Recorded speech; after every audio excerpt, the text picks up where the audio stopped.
can we hear for Jasmine, please?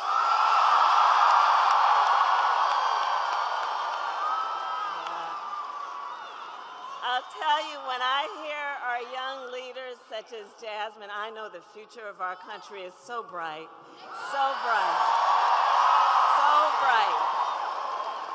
And it is so good to be back in Greensboro and to be with so many leaders. Thank you all, everybody. Thank you. I want to thank the incredible Governor Roy Cooper. Thank you. Your next governor, Attorney General Josh Stein. Representative Manning. Mayor Vaughn. The Council of State Candidates. And all the leaders with us today. So North Carolina, 2 nights ago, Donald Trump and I had our debate. You watched it? Did you watch it?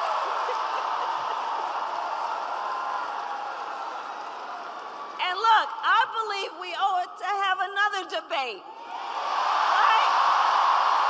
We owe it to the voters. Because here's the thing, in this election, what's at stake could not be more important. On Tuesday night, I talked about issues that I know matter to the families across America, like bringing down the cost of living, investing in America's small businesses, protecting reproductive freedom,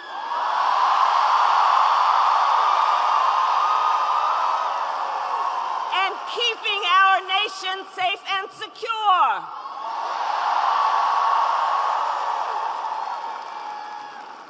But that's not what we heard from Donald Trump.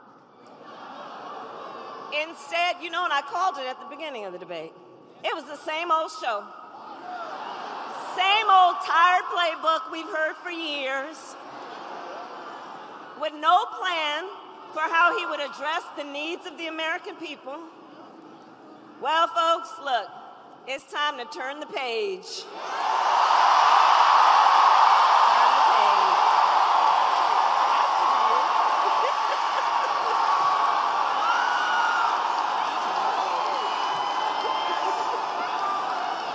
America is ready for a new way forward, and we are ready for a new generation of leadership that is optimistic about what we can do for our country together.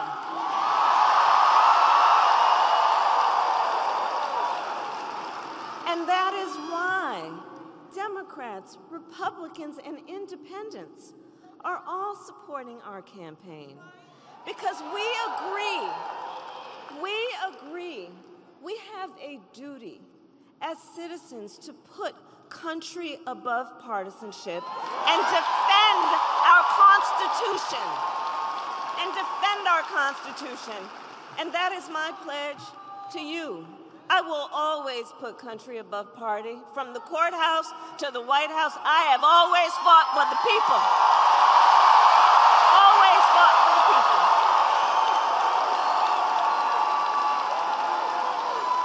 From being a young courtroom prosecutor, yes, USA, go on.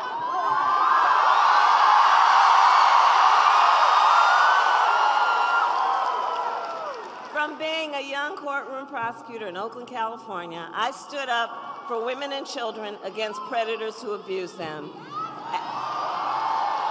As Attorney General of California, I took on the big banks and delivered $20 billion for middle-class families who face foreclosure.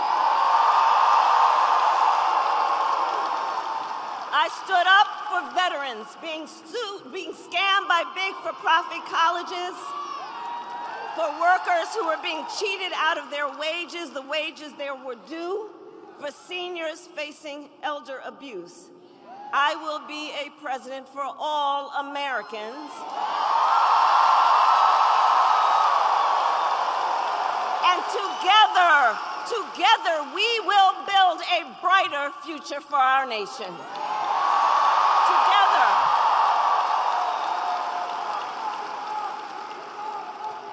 we're all right, Newt.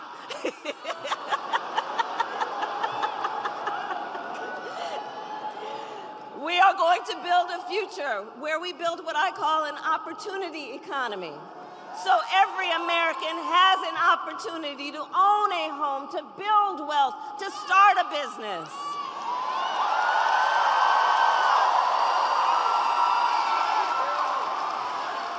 And let me tell you, I love our small businesses. Are there small business leaders here? Raise your hand. That's right. That's right. So, you know, growing up, my mother, she worked long hours. She often worked very long hours, my mother. And so my sister Maya and I would go over to Miss Shelton's house. Now, Miss Shelton, we called her our second mother. She was the second mother to us. She actually was from Louisiana, and she would take care of us in the evenings and on the weekends when my mother was working. And she was a small business owner. And let me tell you what I learned from being a young child about a small business owner, Miss Shelton. Our small business owners, you are business leaders, and you are civic leaders, you are community leaders, you hire locally, you mentor, you are part of the fabric of our communities, and you, like Miss Shelton, are the backbone of America's economy. The backbone. So I have a plan for you, and my plan is to give a $50,000 tax deduction for startup businesses. Because I understand not everybody, like the person that was on the stage with me the other night, gets handed $400 million on a silver platter and then files for bankruptcy 6 times.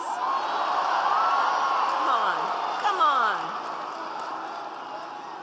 I know because look, my mother, she worked hard, she saved up, and it wasn't until I was a teenager she was able to buy our first home. I know the challenges that Americans and working people and families are having right now in terms of affordable housing. And we need to build more housing in America. So part of my plan, part of my vision for an opportunity economy is we are going to cut red tape and work with the private sector to build 3 million new homes by the end of my first term.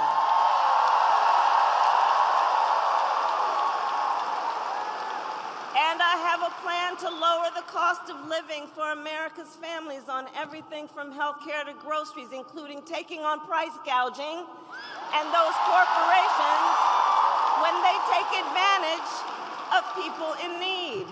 Under my plan, more than 100 million Americans will get a tax cut. Thousands of dollars of your hard-earned money will go back in your pockets, including $6,000 during the first year of a child's life for young parents, knowing in that critical stage of your child's development, you might need a little help, not just to get by, but to get ahead. And I will always put the middle class and working families first. I know where I came from. I know where I came from. I'm clear about that. Now, Donald Trump, well, he has a different plan. Just Google Project 2025. I see you have. It is a detailed and dangerous blueprint for what he will do if he is elected president. Donald Trump will give billionaires massive cuts, massive tax cuts, and cut corporate taxes by over $1 trillion, even as they pull down record profits. He intends to cut Social Security and Medicare. And he wants to impose what I call a Trump sales tax on everyday basic necessities, which will cost the average American family nearly $4,000 a year. Some some of the top economists in our country and in the world have reviewed these plans. Goldman Sachs, for example, has said that my plan would grow our economy and his plan would shrink the economy. That his plan would reignite inflation and send us into a recession by the middle of next year. On top of this, Donald Trump intends to end the Affordable Care Act. Now think about that. Think about that. We remember what it meant when insurance companies could deny you for a pre-existing condition. Remember what that was? So he wants to get rid of it. And as he said in the debate, he made clear he has no plan to replace it. In fact, you remember? Concept. You remember? He has, quote, concepts of a plan. Concepts of a plan.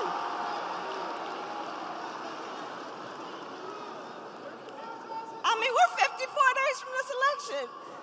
Concepts of a plan. Which means no actual plan. Which means no actual plan.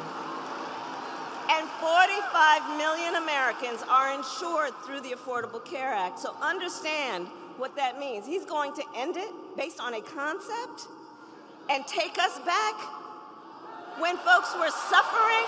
Well, we're not going back. We are not going back. We are not.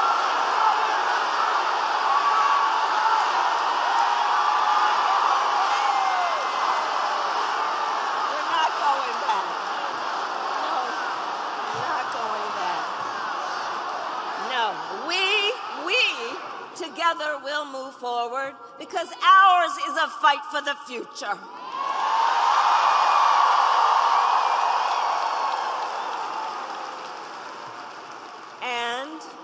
And ours is a fight for freedom.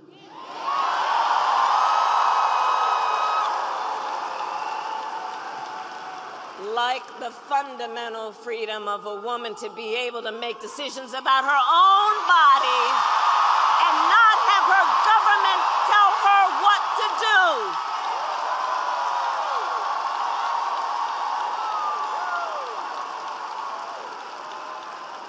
And we remember how we got here. Donald Trump hand-selected 3 members of the United States Supreme Court with the intention that they would undo the protections of Roe v. Wade, with the intention they would undo the protections.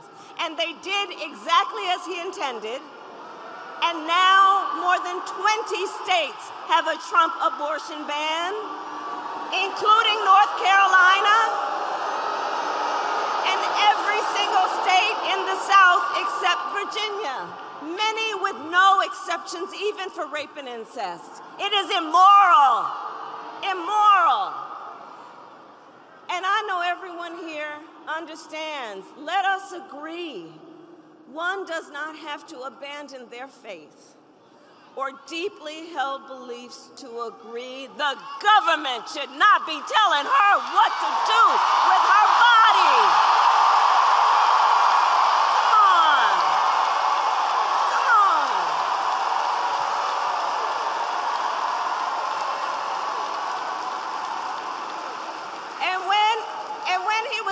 On Tuesday night, Donald Trump refused to say that he would veto a national abortion ban.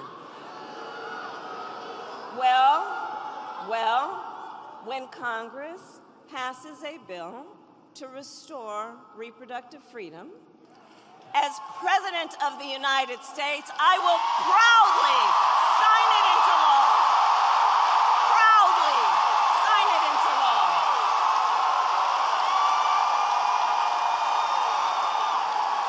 Not playing around. And across our nation, we are witnessing a full-on attack on hard-fought, hard-won fundamental rights and freedoms, like the freedom to vote, the freedom to be safe from gun violence, the freedom to breathe clean air and drink clean water, and the freedom to love who you love openly and with pride.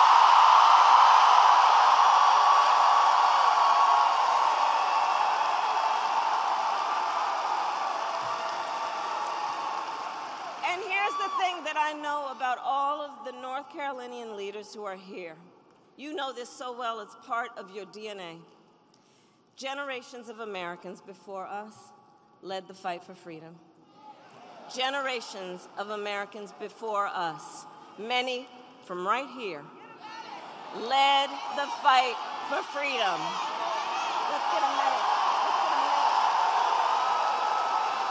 Let's get a medic. Do we have a medic? Let's get a medic over there, please. Let's get a medic over there. Yeah, but let's make sure. See, this is who we are. We look out for each other. That's what leaders do, looking out for each other. Okay, we've got a medic. Okay. So generations of Americans before us led the fight for freedom, and now the baton is in our hands. The baton is now in our hands. And we who believe then in the sacred freedom to vote will finally pass the John Lewis Voting Rights Act and the Freedom to Vote Act. And we who believe in the freedom to live safe from gun violence will finally pass an assault weapons ban, universal background checks, and red flag laws.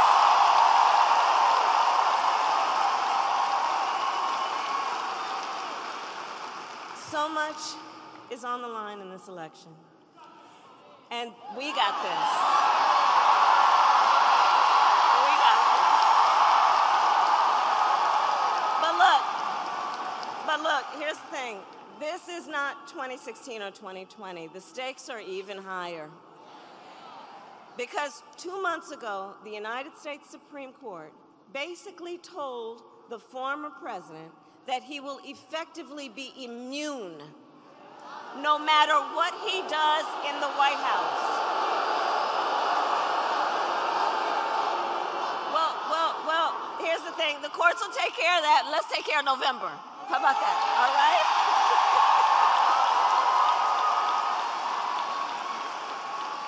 But imagine what that court ruling means. Imagine what that means. Because before, there might have been at least the belief that there would be the threat of consequence. But now there's an explicit ruling from the court that suggests he would be immune. Imagine Donald Trump with no guardrails. Imagine what that would look like. He who has vowed, if reelected, he will be a dictator on day one. He who called for the, quote, termination of the Constitution of the United States.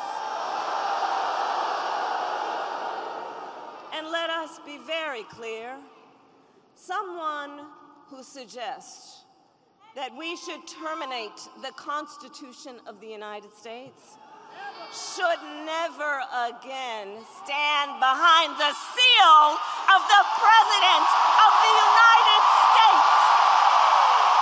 Never again. Never again.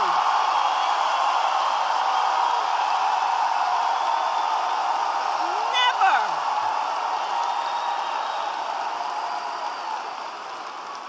And put that all in the context of people who have been talking about how he was when they served with him in the White House.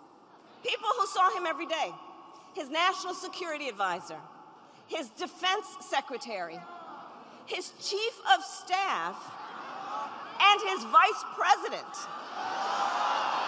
All of whom have warned America, Donald Trump is not fit to be president of the United States.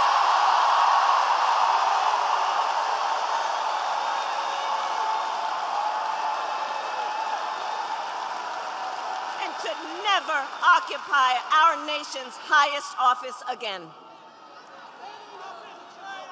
So North Carolina, I believe it all comes down to this. We are here together. We are here together because we love our country. We love our country. And we together understand the awesome responsibility that comes with the greatest privilege on earth, the privilege and pride of being an American.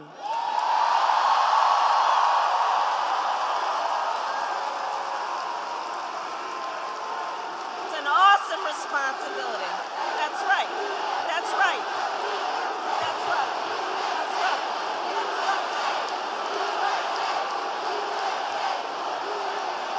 And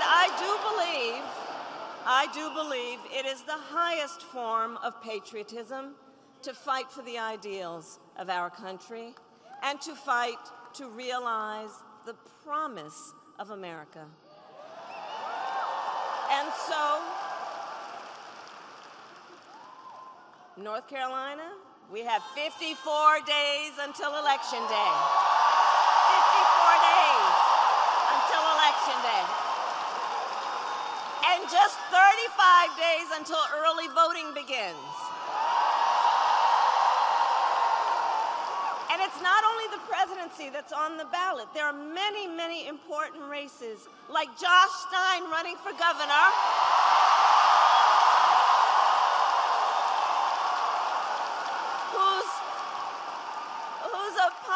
whose opponent was handpicked by Donald Trump because he wants a total ban on abortion in this state. And that is just one of the many stakes that are at play in this election. But see, we know the power is with the people. The power is with the people. Your voice is your vote, North Carolina. And you are going to make all the difference in the outcome of this race. And look, we know ours will be a very tight race until the very end. We are the underdog. Let's be clear about that. We are the underdog. And so we have hard work ahead of us, but we like hard work. Hard work is good work. Hard work is good work. And with your help, we will win. We will win. And so I ask you today, North Carolina, are you ready to make your voices heard? Do we believe in freedom? Do we believe in opportunity? Do we believe in the promise of America? And are we ready to fight for it?